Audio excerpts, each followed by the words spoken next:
السلام عليكم ورحمة الله تعالى وبركاته. بسم الله العظيم القدرة والشان،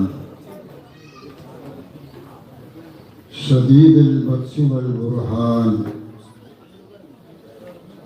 حافظ الدين والقرآن.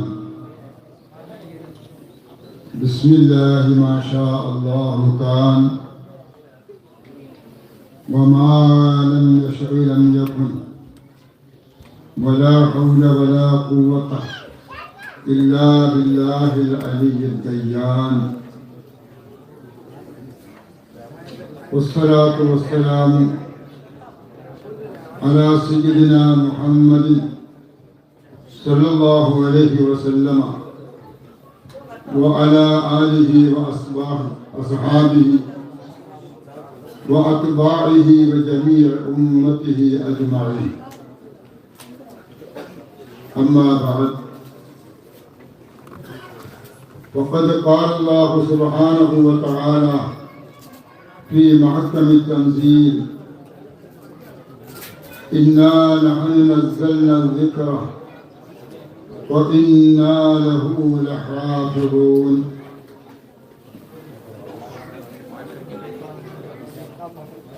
وقال صلى الله عليه وسلم: احفظ القرآن وإن الله لا يعذب بالنار قلبا وعي القرآن.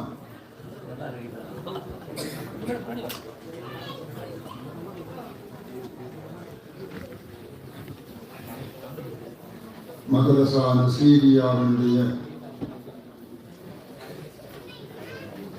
4ஆம் ஆண்டு இப்போதைய பட்டமளிப்பு விழாவிலே கலந்து கொண்டு பட்டம் பெறுகின்ற ஆசிரியர்களுக்கு துஆ செய்யவும் வாழ்த்தவும் வருகை தந்திருக்கின்ற கண்ணியத்திற்கும் மரியாதைக்கும் உரிய உலமா பெருமக்களே, அன்பு சகோதரர்களே, மதரசாவினுடைய பொறுப்பாளர்களே,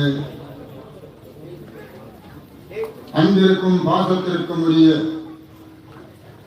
மதரசாவினுடைய குலபாக்களே, அருமை தாய்மார்களே, சகோதரர்களே, அல்லாஹ் சுப்ஹானஹு வ தஆலா இந்த மஜ்லிஸை அவன் கபூல் செய்வானாக. இந்த நடக்கின்ற நிகழ்வுகளை எல்லாம் இந்த ஸ்தாபனம் உருவாவதற்கு இதனுடைய அஸ்திவாரமாக, அசாசாக, அசலாக இருந்து எல்லா முயற்சிகளையும் செய்து தூய உள்ளத்தோடு எல்லா மக்களிடத்திலுமே பெருமானாரை பற்றி சொல்வார்கள் அல்லவா, கான முத்தபஸ்ஸிமா, எப்போதும் பெருமானார் அவர்கள் புன்முறுவலாகத்தான் இருப்பார்கள். அதை போன்றுதான் பாசத்திற்குரிய மரபும் இலியாஸ் மௌலானா அவர்களும் எப்போதுமே முத்தபஸ்ஸிமாக புன்முறுவலாகவே அவரை பார்க்க முடியும். அந்த முகத்தினுடைய காட்சி இப்போதும் நாம் கண் முன்னால் பார்க்கின்றோம். மறைந்த அவருடைய கபருக்கு இந்த நிகழ்வுகளை எல்லாம் அல்லாஹ் காட்டிக் கொடுப்பானாக. அதை பார்த்து அவர்கள் மிகப்பெரிய ஆனந்தமடைய அல்லாஹ் தௌஃபீக் செய்வானாக.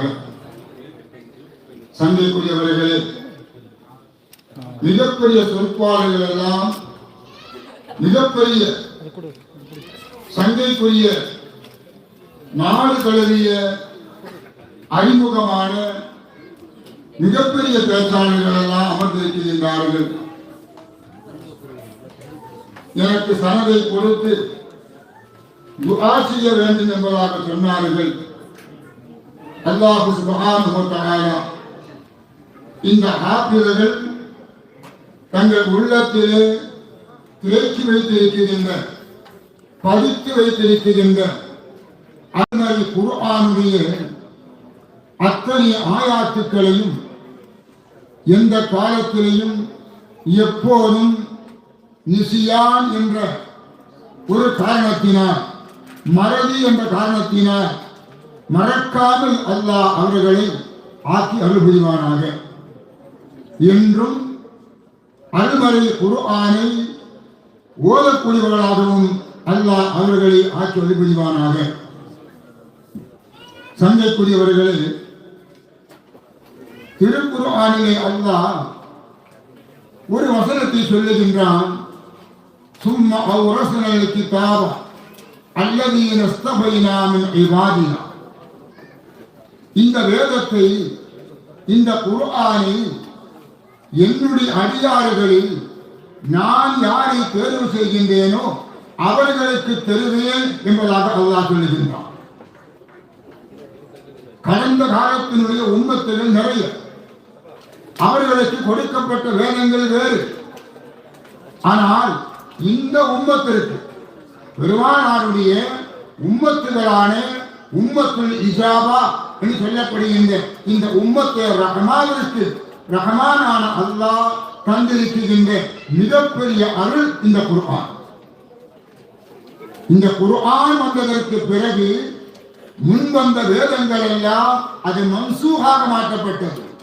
அது கிதாபுகளாக ஏற்றுக்கொண்டாலும் செயல்பாட்டிற்கு அது உதவாதது என்பதாக திருக்குர்ஆன் நமக்கு சொல்லி காட்டுகின்றது. கடைசி வேதமாக, இறுதி வேதமாக இறுதி தூதர் ஸல்லல்லாஹு அலைஹி வஸல்லம் அவர்களுக்கு அல்லாஹ் தந்தார். பெருமானாருக்கு பிறகு இன்னொரு தீர்க்கதரிசி நிச்சயமாக வரமாட்டார்கள். அப்படி யாராவது தன்னை தீர்க்கதரிசி என்று சொன்னால் அவர்கள் பொய்யர்கள் என்றும் சொன்னார்கள் ஸல்லல்லாஹு அலைஹி வஸல்லம் அவர்கள்.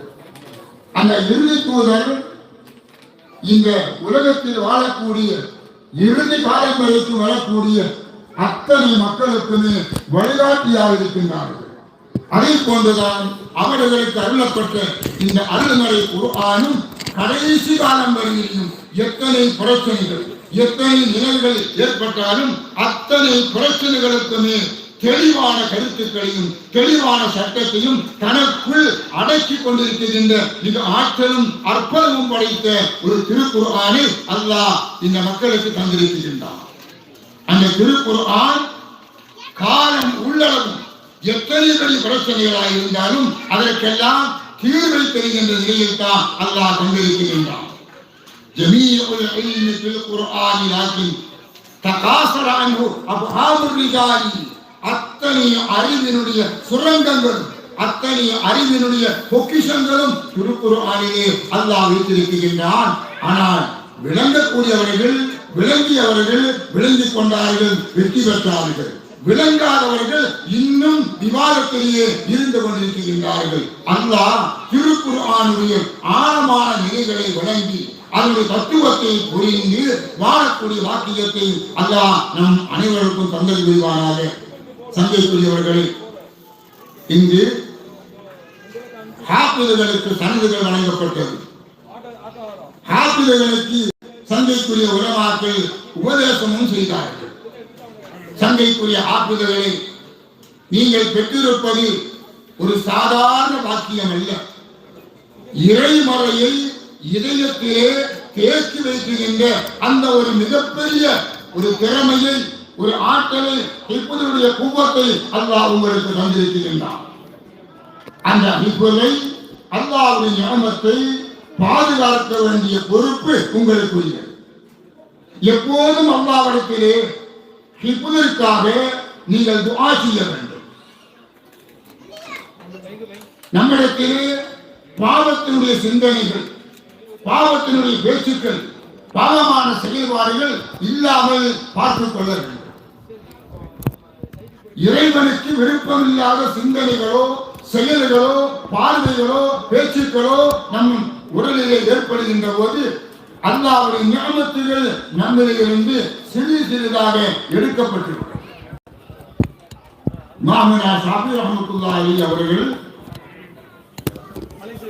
தன்னுடைய ஆசிரியர் ஹஜ்ரத் வகீ ரலியல்லாஹு தஆலா அன்ஹு அவர்களை சந்தித்து சொல்கின்றார்கள், இமாம் ஷாஃபி அவர்கள் மிகப்பெரிய நிலைப்பாட்டு படைத்தவர்கள், ஹாஃபிதுகள், 7 வயதிலே திருக்குர்ஆனை மன்னன் செய்தவர்கள். இமாம் மாலிக் ரஹ்மத்துல்லாஹுடைய முவத்தாவை இப்னு செய்தவர்கள் சிறு வயதிலேயே ஃபத்வா கொடுக்கின்ற ஆற்றலை பெற்றவர்கள். இவ்வளவு பெரிய மகான் சொல்கின்றார்கள், ஷகௌத்து இலா வகீஇன் சூஅஹிபுலி ஃபௌசானி பிதர்கில் லில் மஆசி. என்னுடைய ஆசான் வகீஇடத்திலே சென்று நான் முறையிட்டேன், எனக்கு ஹிப்னுடைய குவத்து குறைந்திருக்கின்றது, மனசக்தி இல்லாமல் போகின்றது, அதற்கு என்ன காரணம், என்ன பரிகாரம் என்று சொன்னபோது ஷகௌத்து இலா வகீஇன் சூஅஹிபுலி ஃபௌசானி பிதர்கில் லில் மஆசி. அல்லாஹ்வுக்கு பாவமான எந்த சிந்தனைகளோ செயல்களோ உன்னை ஏற்படக்கூடாது.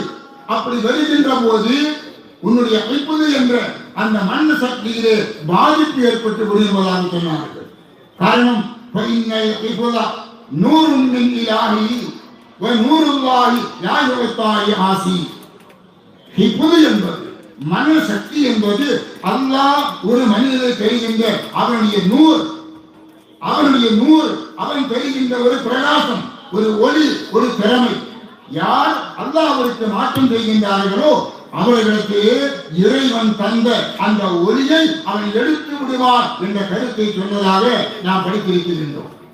நம்மளுக்கு ஏற்படுகின்ற தவறான சிந்தனைகள் செயல்களினால் நம் நியமத்துகள் எல்லாம் நம்மிலிருந்து எடுப்பதற்கு காரணமாக இருக்கும். அல்லாஹ் நம்மை பாதுகாப்பானாக.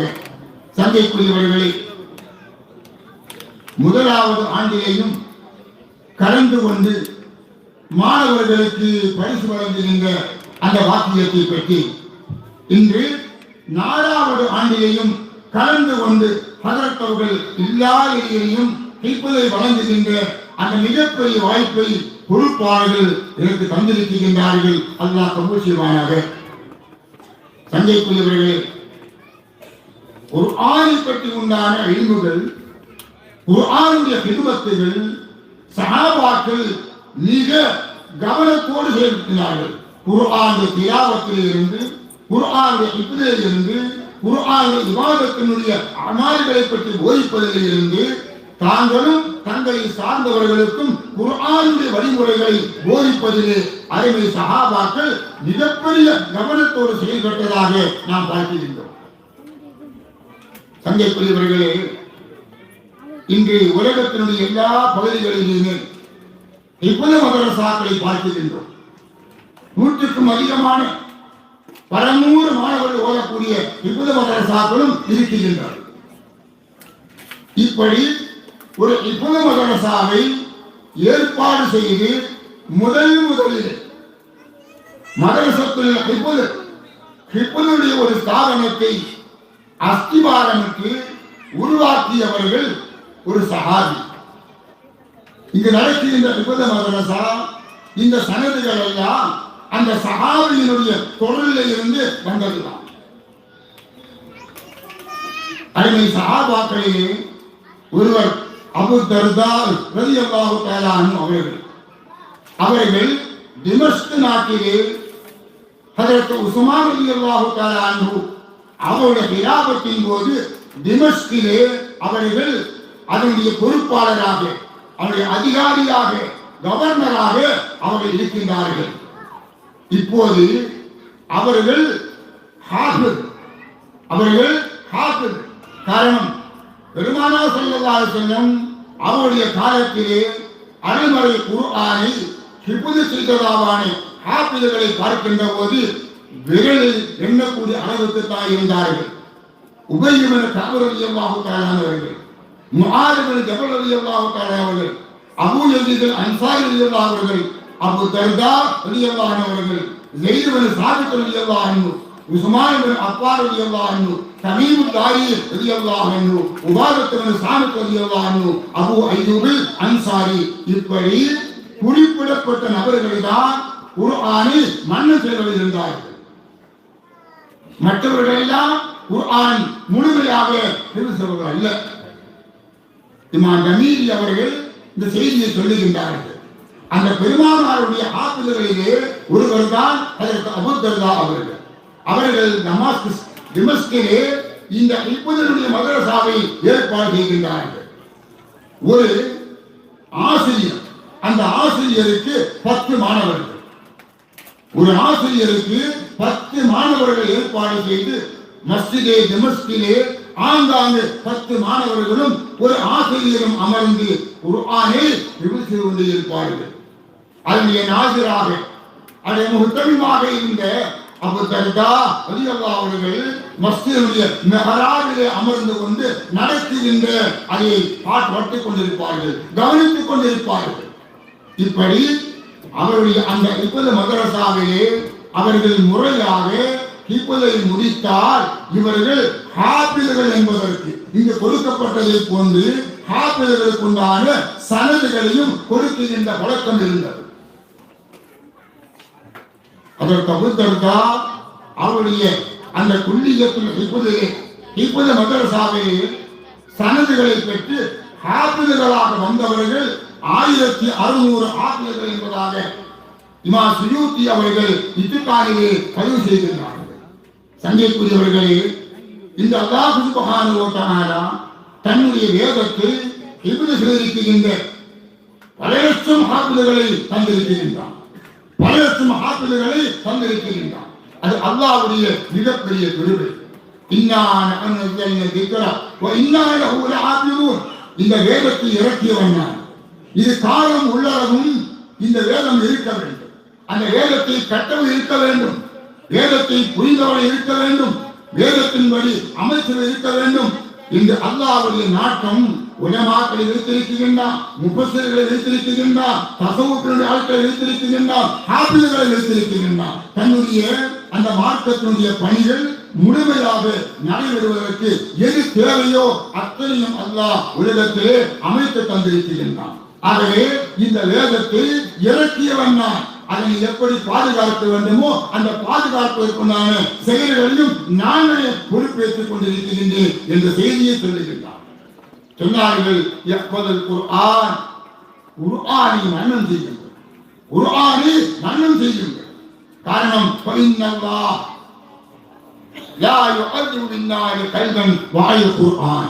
யாருடைய உள்ளத்திலே குர்ஆனுடைய மன்னம் இருக்கின்றதோ அந்த உள்ளத்தை, அந்த மனிதனை அல்லாஹ் ஒரு காலம் அதாவது செய்ய மாட்டார் என்று சொன்னார்கள். குர்ஆன் இருக்கக்கூடிய உள்ளத்தில் இருக்கக்கூடிய அந்த மனிதன் அல்லாஹ்வுடைய அதாவில் இருந்து பாதுகாக்கப்படுகின்றார் என்ற செய்தியை பார்க்கின்றோம். சங்கைக்குரியவர்களே, ரப்பு சுப்ஹானஹு வ தஆலா நம்முடைய சந்ததிகளுக்கு இப்போதைய வாக்கியத்தை அல்லாஹ் தந்தருவானாக.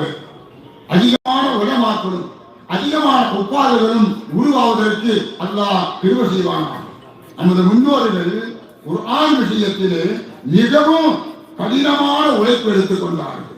எதை கேட்டாலும் குர்ஆனில் இருந்து பதில் சொல்லுகின்ற நிறைய பெற்றிருக்கின்றார்கள். ஆரம்பத்தில் வரக்கூடிய ஒரு எழுத்தை சொல்லி இதே போன்ற எழுத்து சீன் கடைசியிலே எத்தனை ஆயிரத்தை வருகின்றது என்று சொல்வார்கள்.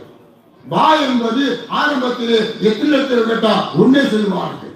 எதை கேட்டாலும் பதில் சொல்லுகின்ற குர்ஆன் விஷயத்தில் மிகப்பெரிய மாஹிர்களாக, திறமசாலிகளாக வாழ்ந்த வரலாறுகளை நாம் பார்க்கின்றோம். சங்கைக்குரியவர்களே, இங்கு பட்டம் பெற்ற ஆசிரியர்களாக இருக்கின்ற அந்த இளம் ஆசிரியர் சொல்லிக் கொள்கின்றேன். ஹஜ்ரத் இப்னு மஸ்ஊத் ரலியல்லாஹு அன்ஹு அவர்கள் சொன்ன ஒரு செய்தியை உங்களுக்கு சொல்லுகின்றேன். சொன்னார்கள், லைஸ ஹிஃபுல் குர்ஆன் பிஹிஃபில் ஹுரூப்.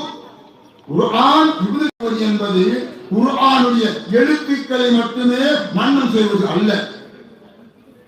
வஇன்னமா ஹிஃப்துஹு பிஇகாமத்தி ஹுதூதி. குர்ஆனை ஹிஃப்து செய்வது குர்ஆன் சொல்லப்பட்ட குர்ஆன் போதிக்கின்ற சட்ட திட்டங்களை உலகத்தில் நிலைநாட்ட வேண்டும், அதை நானும் செயல்படுத்த வேண்டும். அப்படி என்றால் குர்ஆனை இப்போதோடு நிறுத்தி விடாமல் குர்ஆனுடைய ஆழமான கருத்துக்களையும் குர்ஆன் சொல்லுகின்ற மஸ்அலாக்களையும் சட்டங்களையும் தெரியக்கூடிய ஒரு ஆலிமாகவும் நீங்கள் வர வேண்டும். அதற்காகவும் நீங்கள் முயற்சி செய்ய வேண்டும். வெறும் இப்போது நிறுத்திவிடக் கூடாது. அல்லாஹ் சுப்ஹானஹு வ தஆலா குர்ஆனில் இப்போது செய்கின்ற வாக்கியத்தை உங்களுக்கு தந்தான் ஒரு சிறந்த ஆலிமாக குர்ஆனை விளங்கி அமல் செய்யக்கூடிய மக்களை அல்லாஹ்வுடைய பாதையின் பக்கம் அழைக்கக்கூடிய தாயிகளாகவும் அல்லாஹ் உங்களை ஆக்கி அருள்புரிவானாக என்று அல்லாஹ்விடத்தில் துஆ செய்து வாய்ப்பிற்கு நன்றி கூறி விடைபெறுகின்றேன். அல்ஹம்துலில்லாஹி ரப்பில் ஆலமீன். அஸ்ஸலாமு அலைக்கும் வ ரஹ்மத்துல்லாஹி தஆலா வ பரகாத்துஹு.